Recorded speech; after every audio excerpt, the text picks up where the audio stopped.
al final. Y creo que eso finalmente es más válido que cualquier otra cosa. Dicho esto, escuchemos lo que dijo hoy temprano, ni siquiera ayer, el premier Aníbal Torres, generando expectativa por algo que al final no trajo ninguna novedad. Dijo que el mensaje, la presentación de hoy, la que ya hemos visto, la que hemos escuchado, iba a traer consigo sorpresas. ¿Dónde se quedaron las sorpresas? Camino de Palacio al Parlamento, se quedaron por ahí tiradas en el centro de Lima, encercados, porque no llegaron al Parlamento, por lo menos no al mensaje del presidente. Si le adelanto, ya no es sorpresa. Yo he dicho sorpresa. Y eso, no, Un tema de seriedad le activo. no, yo estoy hablando seriamente. Yo no estoy hablando en broma. No. Si he dicho que es sorpresa, habrán sorpresas. ¿Qué sorpresas? Digo yo, mejor dicho. Le pregunto esto a Fernando Tuesta, politólogo de la Universidad Católica del Perú, quien está con nosotros ya en vivo vía Zoom. Fernando, ¿cómo te va? Muy buenas noches. Dale, Juliana, buenas noches. A ver, tu percepción de manera general, amplia, de lo que ha sucedido el día de hoy en esta presentación del presidente de la República en el Una Congreso. primera impresión, creo que es más o menos que ya lo que se ha dicho en estos últimos minutos es una presentación que no tiene efectivamente ninguna sorpresa. Es un discurso que tú lo puedes escuchar al inicio de un mandato, el 28 de julio del 2021, no cuando tú ya tienes 4 gabinetes y estás a puertas de un proceso de vacancia. Es un listado de lavandería en donde se ha hecho, se ha invertido tiempo en detalles. Realmente no creo que ni siquiera los propios parlamentarios del partido oficialista puedan retener o entender cuáles son los puntos claves importantes. Y para terminar, en realidad convocando a un acuerdo nacional. Al final de cuentas es, tranquilícense, nos quedamos todos. Ese es el mensaje. Esto voy a entrar en un tuit de 140 caracteres. Así es. En realidad eso se resume. No en un No hay mensaje, ninguna sorpresa. no en un mensaje, en un discurso de 20 hojas, ¿no? Donde además reitera lo que ya Hora y había 15. mencionado Aníbal Torres, el premier, ¿no? Sobre el tema de los 20 ejes, entre otras cosas. Pero cuando habla del Congreso, cuando dice de la importancia de que estos dos poderes, el Ejecutivo y el Legislativo, trabajen en conjunto por el bien del país, más allá de las ideologías, etcétera, etcétera, ¿qué es realmente, Fernando, lo que busca, tomando en cuenta de que esto sucede, ¿no? Justamente en un momento, en una coyuntura donde se está revisando y próximamente se va a votar por esta iniciativa para vacarlo, donde un grupo de parlamentarios quiere vacarlo? Bueno, yo creo que quizá este discurso tenía efectivamente una parte final de una propuesta de adelanto de elecciones. No sé si has escuchado las declaraciones ya al último del premier Aníbal Torres, y él dice que esa propuesta fue retirada al final porque el presidente quería invocar como en última instancia nuevamente una suerte de acuerdo pues, con el Parlamento, ¿no? Si eso es así, le quitó lo único novedoso, lo único que hubiera tenido sentido, porque realmente crear expectativas para un discurso lleno en realidad de detalles sobre diferentes sectores, muchos de ellos en realidad son acciones propias del gobierno, del aparato del Estado, en algunos casos, repito, sin ninguna importancia relevante, me refiero para el momento. Porque tú vas al Parlamento y han habido muy pocos presidentes que han hecho uso efectivamente de esta prerrogativa constitucional. Lo hizo Toledo en una oportunidad, lo hizo Alan García en otra oportunidad. Es la tercera vez en lo que va del siglo. Entonces, si tú vas a hacer uso de ese recurso, se supone que tú vas a dar, pues, vas a proponer algo realmente importante, acotado, pero de impacto en un sentido que mueva realmente las fichas, que proponga un norte, pero realmente lo que parece es quizá jugar cartas en el sentido de aliviar tensiones, dar la mano al Congreso, y en ese sentido también puede tener cierto efecto, porque yo creo que en el Congreso hay bancadas o congresistas que temen que este proceso de vacancia pueda llevar a situaciones ya no controladas. Y esto podría llevar a sí mismo a, por ejemplo, vacar al presidente, que renuncie Dina Boluarte y que nos enfrentamos a elecciones adelantadas, donde si bien es cierto el Congreso no quiere que sean, sino solamente presidenciales, esto ya no lo podrían controlar. Así es. Y entonces se van ellos y encima no podrían ser reelegidos. El peor de los escenarios para ellos. Justamente de lo que acabas de hablar, Fernando, quiero comentarte que producción me está advirtiendo ahora mismo que Aníbal Torres, el viceministro, ha declarado recién, y quiero que escuchemos juntos y le presentemos a los televidentes este extracto donde dice que la razón por la cual fue hoy el presidente era porque iba a anunciar, mejor dicho, que las elecciones iban a ser adelantadas, pero al final dijo, no, vamos a darle una oportunidad al Congreso para ver si realmente, ¿no?, saco la bandera blanca y me hacen caso y nos empezamos a portar bien. Escuchemos. Habíamos pensado en ir a unas elecciones generales, adelantar las elecciones generales. Incluso teníamos el proyecto de ley ya hecho. El adelanto de elecciones generales no se hace de la noche a la mañana. Eso requiere de reforma de la Constitución. Y proponíamos que, por supuesto, se haga con una votación en el Congreso y luego que eso sea ratificado por la población. A ver, Fernando, ahora sí que no entiendo nada, porque si realmente es cierto que se evaluó porque hubo una sesión extraordinaria del Consejo de Ministros a las 3 de la tarde, antes de la presentación del presidente en el Congreso, si ya no lo dijo, ¿para qué sales a publicar esa información? ¿Para qué le dices a la gente, íbamos a hacer esto, pero no lo hicimos? Ya quédate callado, por último. ¿Qué es lo que están buscando, Fernando? Es que yo no creo que exista, digamos, todo esto discutido en una sola dirección, cohesión entre quienes hablan, por ejemplo, de lo que habla el presidente y luego el premier Aníbal Torres. El premier Aníbal Torres ha dado muestra suficiente de que muchas veces, en realidad, él suelta cosas, ¿no? Uno, el hecho de decir que iba a haber sorpresas. Entonces, él estaba seguro que entonces la propuesta de adelanto de las elecciones era la sorpresa. Luego no se da, y como bien tú dices, preferible quedarse callado. No, está dando en realidad detalles sobre lo que se había discutido y la decisión que se ha tomado, ¿no? Y de qué manera era el camino que se iba a justamente desarrollar. Esto no es un tema, como te digo, que lo haya conversado con, creo yo, con el presidente de la República y diga, yo voy a salir a decir esto, ¿no? Sino que este es un gobierno poco cohesionado, hay desconexiones entre ellos, en algunos otros casos contradicciones, pero es un gobierno errático, ¿no? Tú ves también la falta de experiencia política, la poca reacción, no saber cómo jugar con algunas herramientas que los tienen a ellos a su favor, porque si hubieran planteado efectivamente esto de adelanto de elecciones, ese es un proyecto de ley de modificación constitucional. Si se aprueba en dos legislaturas con 87 votos, no es necesario ningún referéndum. Pero si se aprueba en dos legislaturas por debajo, mayoría absoluta, pero por debajo de la calificada, se va a referéndum, ¿no? Claro. Eso colocaba, obviamente, al Parlamento en una situación ya de...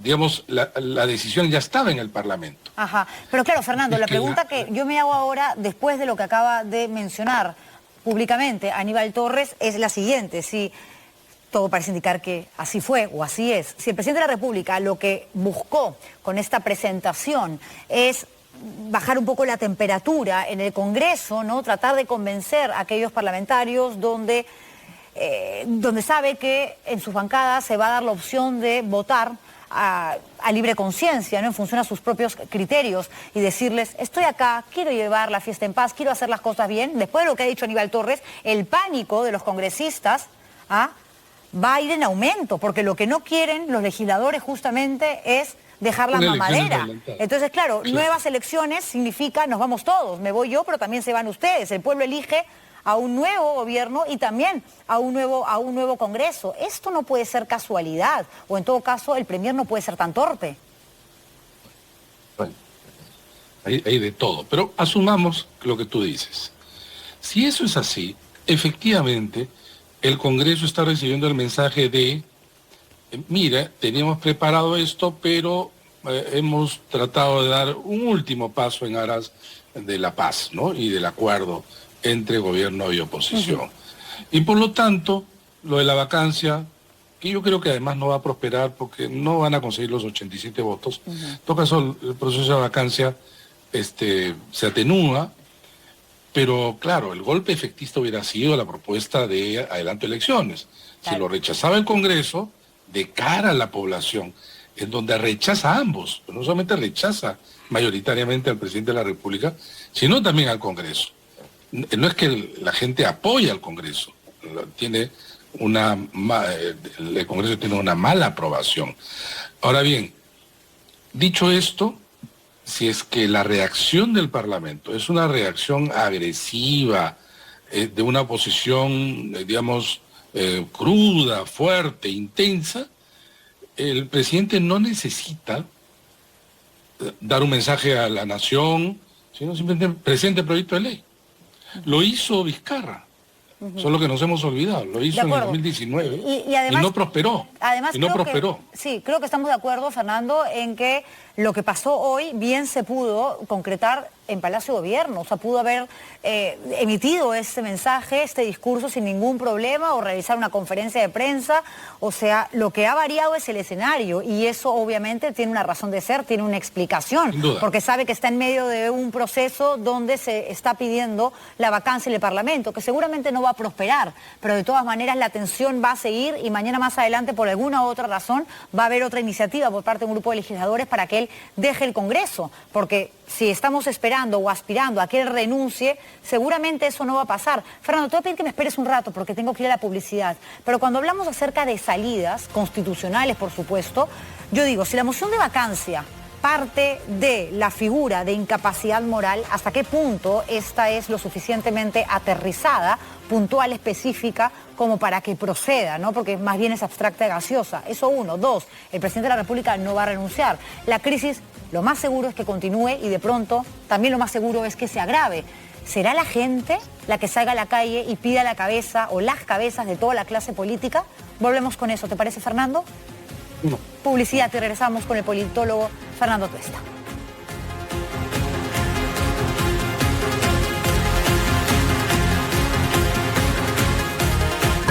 Hoy en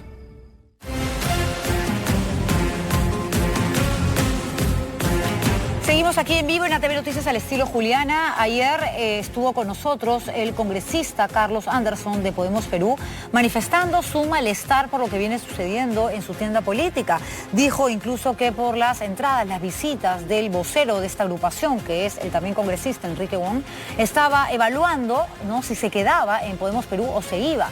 Enrique Wong se ha sentido obviamente aludido porque lo ha mencionado con nombre y apellido y le quiere responder eso más adelante. Ahora seguimos hablando con Fernando Tuesta Soldevilla sobre lo que ha sido este mensaje que parece de 28 de julio, pero que ha sido parte del discurso que ha presentado el día de hoy en el Congreso de la República el presidente Pedro Castillo. Fernando, quedó pendiente esta pregunta que te hacía con respecto a la salida de esta, que es una crisis política que lo más seguro es que se termine agravando. Recordemos además que el ex secretario del despacho presidencial, Bruno Pacheco, ha anunciado que va a hablar en el Ministerio Público. Seguramente algo va a decir que, sospecho yo, que va a tocar directamente, ¿no?, al presidente. Pero en todo caso, si la figura de la vacancia no va a prosperar, porque es casi imposible que se logren los 87 votos, si el presidente de la República no va a renunciar, porque eso también está bastante claro, ¿cuál sería la salida? ¿De quién dependerá el giro de esta historia? ¿Tú dices de la sociedad civil? Mira, estamos en un momento de una crisis de las tantas que hemos tenido, pero que está en cuestión evidentemente la permanencia del presidente de la República. Y acá no tiene que ver nada con golpismo, ni mucho menos. El rechazo a la gestión del presidente es de casi 2 de cada 3 peruanos. Pero además no se ha hecho más allá del listado que ha presentado el presidente, sino que hay visos de corrupción en su entorno, que lo involucran en muchos casos a él, pero además le ha hecho mucho daño en estos 7, casi 8 meses del nombramiento de ministros y altos cargos de la administración pública, personas no solamente que no son idóneas, sino que parece que hubieran sido parte de una suerte de asalto o un motín a bordo. Pero, dicho esto, acá estamos delante de un problema serio, porque si efectivamente el presidente, que no tiene, digamos, ninguna idea de renunciar, y donde la vacancia va a estar bloqueada, figura que a mí no me gusta y que ha sido desnaturalizado por los congresos del 2016, pero que sin embargo, si es que tienen los votos, lo van a usar, ¿no? Sea cual fuera la razón. Lo que estamos delante es de un embalse, porque el que no se vaya nadie, y el que no se produzca ninguna, digamos, interrupción del mandato por cualquiera de las figuras, estamos, digo, delante de un embalse. Y eso no es que no vaya a tener, digamos, un camino en donde esto se canaliza, sino que no creo que nadie pueda asegurar que lo que hemos estado viendo hasta ahora se va a detener. Es decir, escándalos, malos nombramientos, malos actos y cosas que van saliendo. Esto va a aumentar. Y entonces el descrédito que ya tiene el gobierno, y en donde, por supuesto, el presidente de la República es el principal responsable, que ha dilapidado el capital político, puede llegar a niveles tan bajos y tan precarios que cualquier factor externo puede hacer estallar. Pero la pregunta entonces es, y que tú la has hecho y que nos hacemos también, es el tercer actor que por ahora está en una situación más bien de expectante, de mirar cómo entre los poderes del Estado se enfrentan, que es la opinión pública, la ciudadanía, ¿no? La sociedad civil, que no se ha manifestado. Y yo creo que no se ha manifestado porque cuando la última vez que lo hizo, que fue contra Merino, es que no es que estaba a favor de Vizcarra, estaba en desacuerdo de la forma como se había hecho y de la forma como este era un gobierno del Parlamento que también era rechazado. Entonces, ¿en qué momento va a salir la ciudadanía? No se sabe. ¿En qué momento pueda producir un cambio de ser pasivo a un actor dinámico y que su rechazo se convierta en indignación? Yo creo que eso solamente va a ocurrir en ambos sentidos. Vale decir, no va a ser contra. Sí, y la prensa también, ¿no? Los politólogos, los analistas, estaremos expectantes, por supuesto, porque este es un gobierno, Fernando, que no tiene ni 8 meses. O sea, pensar que realmente el presidente va a terminar su mandato de 5 años es casi imposible, porque él no cambia de actitud, él no hace un giro. El Congreso de la República, así lo hiciera, va a buscar la manera de, digamos, seguir reprochando la existencia de un gobierno que no les gusta. Estoy hablando de la mayoría del Congreso, no de todos, por supuesto, y en el medio estamos todos los que necesitamos que este país siga avanzando, y por lo mismo estamos hartos de la clase política en general. La gente no está diciendo que se vaya Castillo y que se quede el Congreso, o que salgan los congresistas y que se quede Castillo. La gente dice, basta, pensemos mejor antes de votar, pero que llegue el momento en que tengamos que ir a las urnas a renovar a esta gente que nos está haciendo daño. Fernando, te agradezco muchísimo siempre por tu claridad, por haber estado con nosotros esta noche. Cómo no, gracias a ti. A ti, Fernando Tuesta Soldevilla, politólogo de la Universidad Católica, conversando con nosotros. Y hablábamos del tema